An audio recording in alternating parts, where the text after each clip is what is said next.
My name's Trey Wallace. They call me the Cryptid dealer. I didn't start out this way.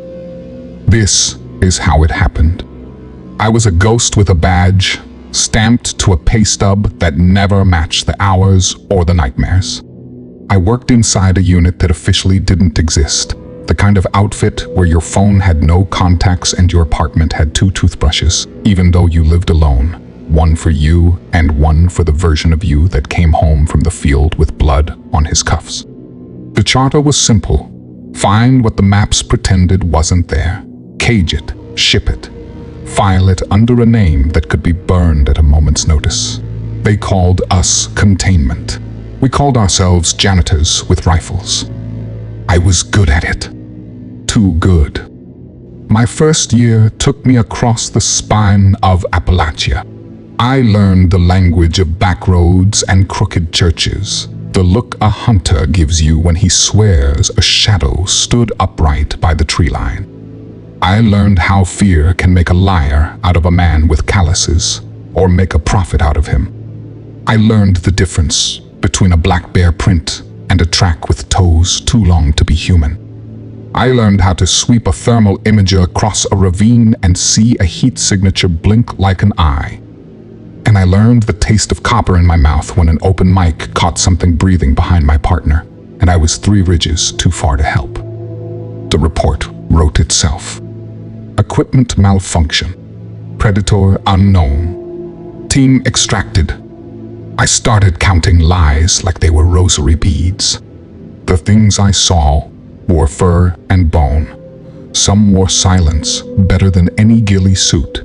Some sounded like a child calling for his mother from the woods. Others smelled like wet iron and old leaves. We tracked a tall shape in the Monongahela that moved with purpose. It let us follow for hours, keeping just out of range. When we found the first cairn, we laughed. When we found the second, with a deer skull balanced on top, we stopped laughing. By dawn, the prints ended at a stream that ran too shallow to hide anything bigger than a raccoon. I told my supervisor we were being led. He told me to file mileage and keep my opinions to myself. Alaska taught me cold that stripped the varnish off your bones. The cases up there came in as cabin whispers, windows tapped, meat catches ripped open like paper. I put eyes on something that night that never quite fit the shape of anything I had trained for. Tall, narrow, joints wrong. It stood behind a line of spruce, like the trees were a theater curtain. I raised my rifle. It raised its head like it understood what a barrel was.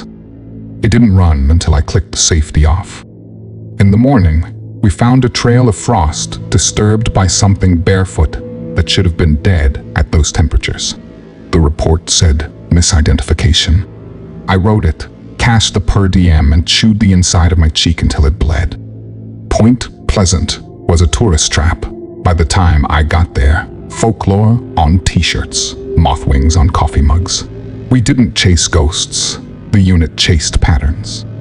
Bridge stress readings spiked the same week as a cluster of black triangle sightings. Air conditioners failed across a grid section for no obvious reason. The townsfolk said it felt like being watched by a stadium. Our sensors recorded subsonic vibrations at frequencies that make the human body uneasy for reasons no one wants to fund a study to explore. We staked out a mill road while a storm crawled over the river. A shape moved against the clouds like a kite cut free. My partner said, "Bird." I said, "No bird stalls like that." The memory is a smear of red tail-like reflections and rain crawling up my sleeves. We filed nothing. We left no footprints that town could follow back to us. Money was always the quiet enemy. I had a wife who deserved better than a storage unit apartment with a view of a parking lot. I had a little boy who believed his dad hunted dragons. Holidays came with government guilt, wrapped in cheap paper. Over time, bought a television big enough to distract us from the cracks in the ceiling. My mother's prescriptions read like a grocery list we couldn't afford. The unit gave medals in rooms with no cameras. The unit didn't give raises. I told myself service was its own reward. That line tastes sweet the first 100 times, but it turns to ash the next 1,000. Resentment grows like mold behind drywall. You don't see it at first, you smell it. You tell yourself it's the building, not you. I started noticing pallets in our secure bays that cost more than I'd earned in 5 years. Specialized tranquilizers that never got used. Cages rated for weights that didn't match the files. I noticed a colonel with soft hands who never went into the field signing off on shipments under project names that changed every quarter. I noticed how often a memo used the word deniable. That word started living in my mouth like a seed. On a hunt in the Daniel Boone National Forest, we swept an old logging spur the locals called a no-go road. We moved slow, 3 men, thermal, darts, net guns. One of our informants had sold us a story about a den. The prints were small, not pup small, but teenage small. The gate was wrong for any known predator. It loped. It cut the corners of switchbacks in a way that suggested intelligence. We found the den at dusk, tucked under a limestone shelf, draped with roots like ribs. Inside was a smell that made the skin between my shoulder blades seize. Wild dog and musk and something like ammonia. We found bones, not many, arranged in little circles with pebbles in the centers. My partner said kids made that. I said, show me the kids who crawl in on their bellies to make art in places that feel like tombs. The body heat signature came up behind us on the thermal like an ember. We turned and saw it. Yellow light where eyes should be. Fur, mottled. Shoulders too developed for the length of the limbs. It stepped forward like it had been told not to, and was disobeying for the first time in its life. We don't say dogman in reports. We say canine anomaly. We don't say den, we say sight. We don't say eyes, we say reflectance. We don't say fear, we say corrective action. The dart found its ribs because my hands didn't shake when they should have.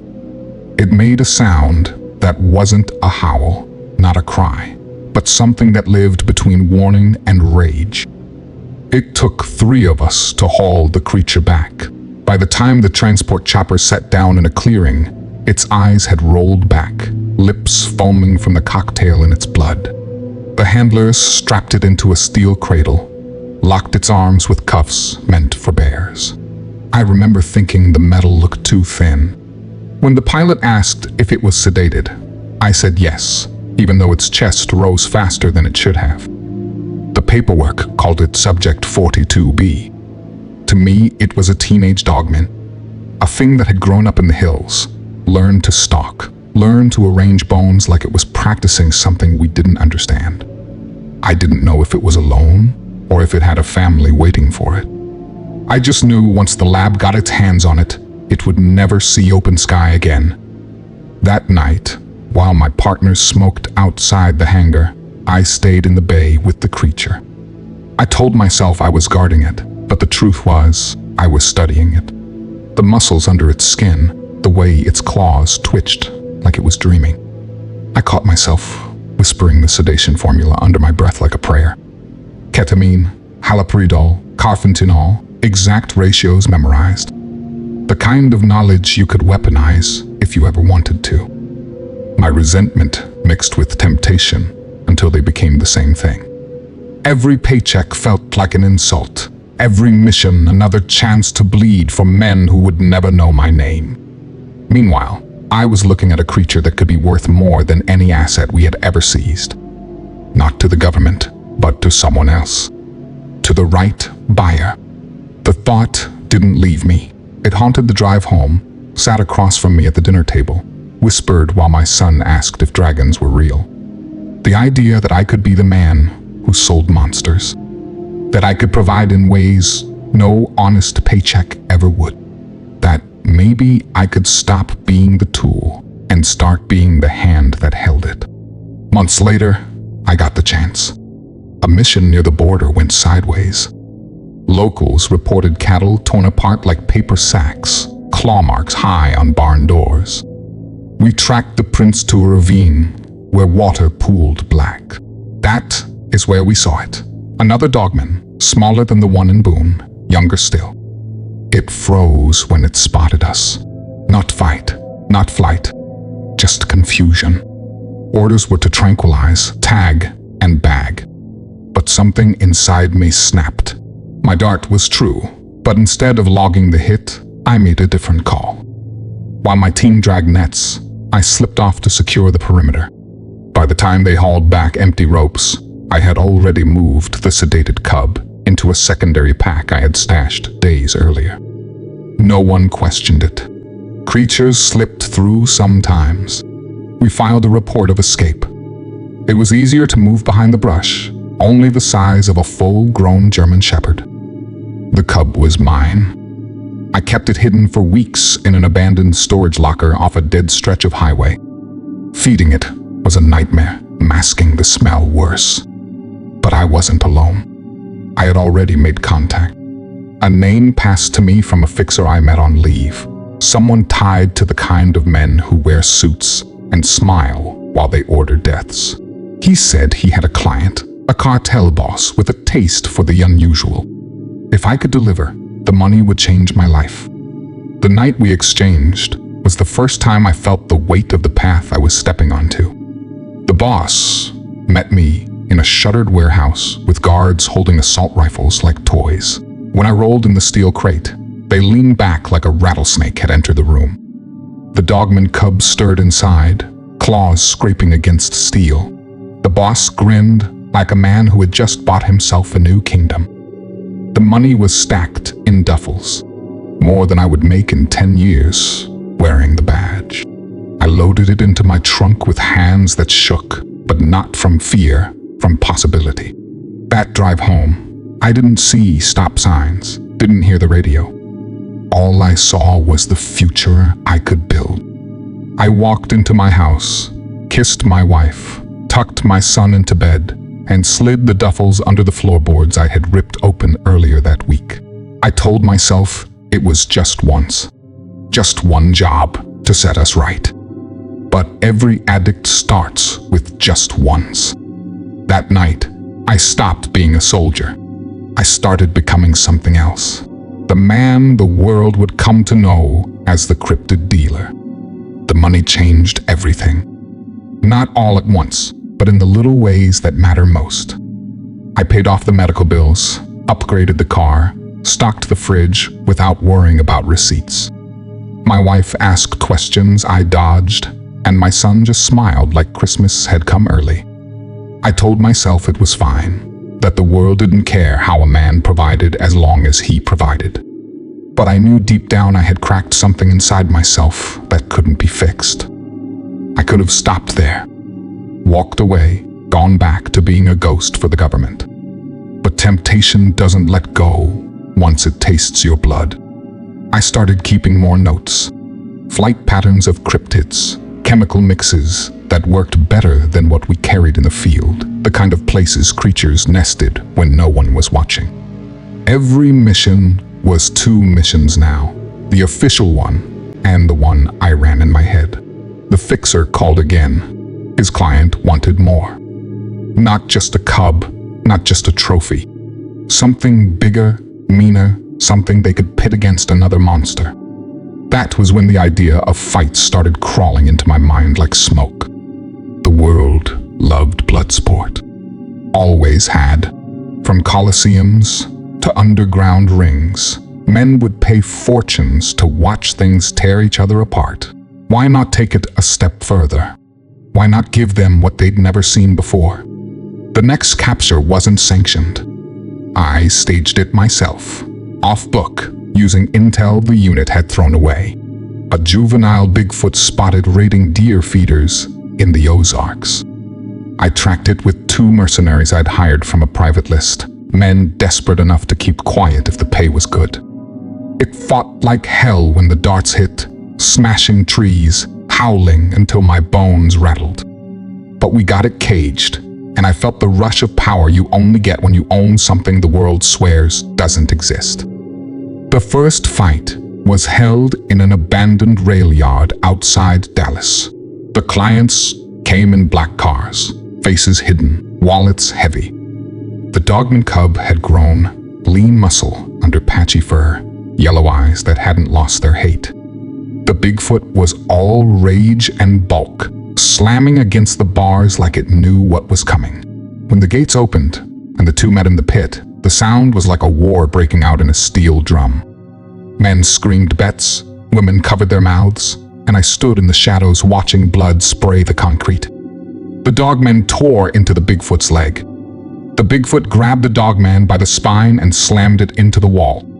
Bones snapped, claws ripped. It was ugly, primal, and the richest men in the room couldn't look away. When it ended, the dogman lay twitching, throat half gone, and the Bigfoot stood limping, howling at the ceiling. That fight made me. Words spread faster than I thought possible. Whispers in cartel circles, murmurs in boardrooms, rumors that someone had found a way to make the myths bleed for sport. They started calling me the dealer, and I leaned into it.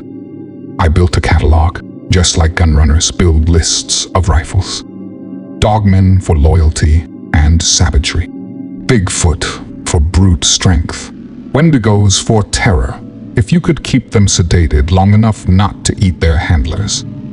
Even smaller things like chupacabra or skunk ape found buyers who wanted something exotic to brag about at dinner parties. The money rolled in. Private jets flew in clients who wanted to see blood in person. Some wanted pets, others wanted guards for their compounds. A few wanted fighters they could keep locked up like gladiators for their own amusement. I didn't care. I gave them what they asked for, and they paid me like a king. At home, the story was different. My wife noticed the new clothes, the bigger house, the way I flinched at every knock on the door.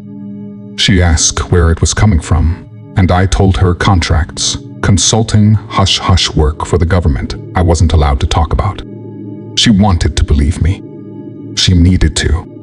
And my son, he just cared that I was there more often, that I could buy him the books and toys we used to pass on. But I wasn't really there. Not fully. My head lived in cages and tranquilizers, in bets and bloodstains. I told myself it was all for them, that the empire I was building was to keep them safe, fed, and happy. That's the lie every man like me tells himself before the rot sets in. Once the first blood was spilled, there was no putting the genie back in the bottle. Every fight after that drew more people, more money, and more attention. I rotated locations, warehouses, shipyards, even an abandoned oil platform in the Gulf. Each site was fortified, guarded by mercenaries I trusted just enough to hold rifles without aiming them at my back. I built a network. Scientists who had lost grants found work under me, tweaking tranquilizers and creating cages strong enough to hold nightmares. Poachers who used to traffic ivory started trafficking monsters. Cartel smugglers moved my cargo through routes they had perfected with drugs. I became the man who could make the impossible appear in a steel crate with a bow on top. The fights grew slicker too. Lighting rigs, betting tables, medical staff for clients who collapsed when the gore got too real. High rollers treated it like a sport, dressed in tuxedos, while Dogman and Bigfoot ripped each other apart below them. I watched them cheer, watched their faces glow with the same hunger I'd seen in predators. That was when I realized something. I wasn't just selling monsters. I was selling mirrors. They came to see themselves without the leash of civilization. Some clients didn't want fights. They wanted ownership. A dogman chained in a basement as a personal guard. A Wendigo, frozen in a glass tank, thawed out when they wanted to feel fear. I charged whatever I wanted, and they paid it without blinking. I became their dealer, their connection to the forbidden, and I reveled in it. But with money comes danger. The government had ears everywhere. I knew they would eventually notice anomalies vanishing from their lists. To stay ahead, I created decoys, staged accidents, released bodies mauled beyond recognition to make it look like wild predators were to blame. Every lie bought me another month, another shipment, another fight. My reputation spread like wildfire. In the underworld, men whispered about me the way soldiers whisper about ghosts. Some respected me, others wanted me dead, but all of them wanted what I had. Cryptids were no longer just legends. They were currency. At home, I kept pretending. My wife saw the strain, the late nights, the phone calls in languages she didn't understand. My son once asked why my hands smelled like bleach and metal.